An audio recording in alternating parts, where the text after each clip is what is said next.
ओम श्री गुरुवे नमः। हम जो है आजकल स्वामी राम के विषय में कुछ जानने का प्रयत्न कर रहे हैं, जिन्होंने हिमालयन इंस्टीट्यूट की स्थापना की थी। लोग बाग उन्हें इसी तरह से जानते हैं, तो मैं भी आपको उसी तरह से उन्हें बतला रहा हूँ। तो जब वो लगभग 17 वर्ष के थे, तब उनके जीवन की एक सत्य घटना है, वह मैं आज आपको बतलाता हूँ। आज भी कहीं कहीं मठों में प्राचीन ग्रंथों की ऐसी पांडुलिपियां सुरक्षित हैं जिनका अध्ययन और अध्यापन सामान्यतः वर्जित है। मठा अध्यक्ष और उच्च कोटि के महात्माओं के अलावा अन्य लोगों को इन ग्रंथों को पढ़ने का आदेश नहीं है। ऐसे ग्रंथों को प्रयोग शास्त्र कहते हैं। इन प्रयोग शास्त्र परक ग्रंथों में साधना की उच्च पद्धतियों का वर्णन किया गया है। हम लोग जिस गुफा में रहते थे, यानी कि स्वामी राम, वहाँ एक ऐसा ही ग्रंथ था। गुरुदेव ने मुझे आदेश दिया था कि उस ग्रंथ को मैं कभी भी बिना उनकी आज्ञा के पढ़ने का प्रयास न करूं। किंतु जितना ही उन्होंने कहा कि मैं न पढ़ूं, उतना ही मुझे उस ग्रंथ को पढ़ने की इच्छा हुई। उस समय मेरी आयु 17 वर्ष की थी। मैं बिल्कुल निडर था। मेरे ऊपर कोई उत्तरदायित्व नहीं था।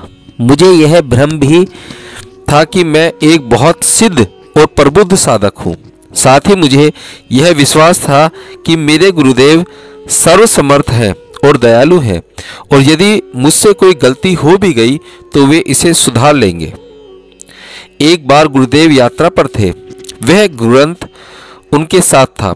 गुरुदेव उस ग्रंथ को मुझे देते हुए बोले कि इसे पढ़ना नहीं, जब मैं तुम्हें आज्ञा दूं तभी इसे पढ़ना।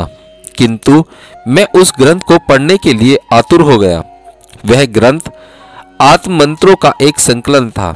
मैंने अपने मन ही मन में सोचा कि समय मिलते ही इस ग्रंथ को मैं अवश्य पढ़ूंगा। गुरुदेव के साथ गंगा जी के तट पर बनी हुई एक छोटी सी कुटिया में निवास करते हुए एक दिन सायंकाल मैंने सोचा कि इस ग्रंथ को पढ़ने का यही अच्छा अवसर है। उस कुटिया में एक भी खिड़की नहीं थी तथा उसमें एक ही दरवाजा था। मैंने दरवाजे को बाहर से बंद कर दिया और सोचा कि पूरी रात भर मैं इस ग्रंथ को पढ़ डालूंगा। चांदनी रात थी जिसमें आसानी से ग्रंथ को पढ़ा जा सकता था। वह ग्रंथ कपड़े में लिपटा हुआ तथा कई धागों से बंधा हुआ था। मैं ग्रंथ को खोलकर पढ़ने लगा। एक स्थान पर उस ग्रंथ में एक विशिष्ट साधना एवं उसके प्रभावों का वर्णन किया गया था। 1 घंटा पढ़ने के बाद मैंने सोचा कि मैं इसका प्रयोग करके स्वतः केवल अनुभव करूंगा। मैंने ग्रंथ को एक ओर रख दिया। यद्यपि ग्रंथ में यह स्पष्ट रूप से लिखा हुआ था कि यह साधना केवल अनुभवी योग्यों को ही करनी चाहिए, क्योंकि अभ्यास में गलती होने पर दुर्घटना भी संभव है। उस साधना क्रम में एक विशेष मंत्र था और कुछ विशिष्ट कर्मकांड के साथ जप करने का विधान था। फलस्वरूप वह मंत्र साधक के भीतरी और बाहरी शक्तियों को जागृत कर सकता था। उस ग्रंथ में नीचे विधान के अनुसार उस मंत्र का जाप 1001 बार होना चाहिए।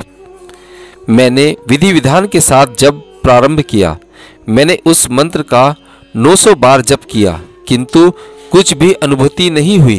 किंतु जब मैं 150वीं बार जप पर पहुंचा तो मुझे एक विशालकाय स्त्री दूर से मेरी ओर आती हुई दिखाई पड़ी। उसने इधर उधर पड़ी हुई कुछ लकड़ियों को इकट्ठा किया और आग जलाई। फिर उसने एक बड़े पात्र को आग पर रख दिया। अब तक मैं 163 बार मंत्र का जाप कर चुका था। 170 की संख्या पूरी करते करते मैं बिल्कुल भयभीत हो गया, क्योंकि इसी समय मैंने देखा कि महान पर्वताकार मनुष्य हमारी ओर चले आ रहे हैं। पहले तो मैंने सोचा कि हो सकता है कि यह मंत्र का प्रभाव हो, अतः उनकी ओर बिना देखे मैं 1001 मंत्र की जाप संख्या पूरी कर लूं। किंतु वह विशालकाय पुरुष बड़ी तेजी से मेरी ओर आता ही गया। ऐसे दैत्याकार पुरुष को न तो मैंने कभी देखा था और न ही कल्पना की थी। वह बिल्कुल ही नंगा था। उस विशालकाय पुरुष ने अग्नि के पास बैठी हुई स्त्री से पूछा, क्या तुमने मेरे लिए कुछ भोजन तैयार किया है? वह बोली, आप कुछ भोजन की सामग्री लाओ, तब तो तैयारी करूं। यह भोजन की कोई सामग्री नहीं है।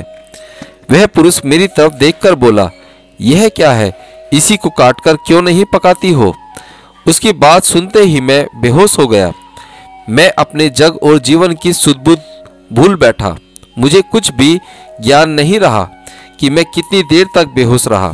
जब मैं होश में आया तो गुरुदेव को अपने सामने खड़ा हुआ पाया। उन्होंने मेरे गाल पर एक चपेट लगाते हुए कहा, उठो। कुछ क्षणों के लिए होश में तो आया, किंतु पुनः बेहोश हो गया। मैं अभी भी उस विशालकाय दैत्य के शब्दों का स्मरण कर रहा था। थोड़ी देर बेहोशी में रहने के बाद जब मैं पूरी तरह से होश में आया तो गुरुदेव ने एक लात मारकर पूछा कि तुमने मेरी आज्ञा के विरुद्ध यह प्रयोग क्यों किया? मैंने पहले ही तुमको चेतावनी दे दी थी कि तुम इस ग्रंथ का कभी भी मेरी आज्ञा के बिना अध्ययन नहीं करोगे। तुमने मेरी कुटिया में ताला क्यों लगाया? इसी के लिए कि मैं बाहर न आ सकूं।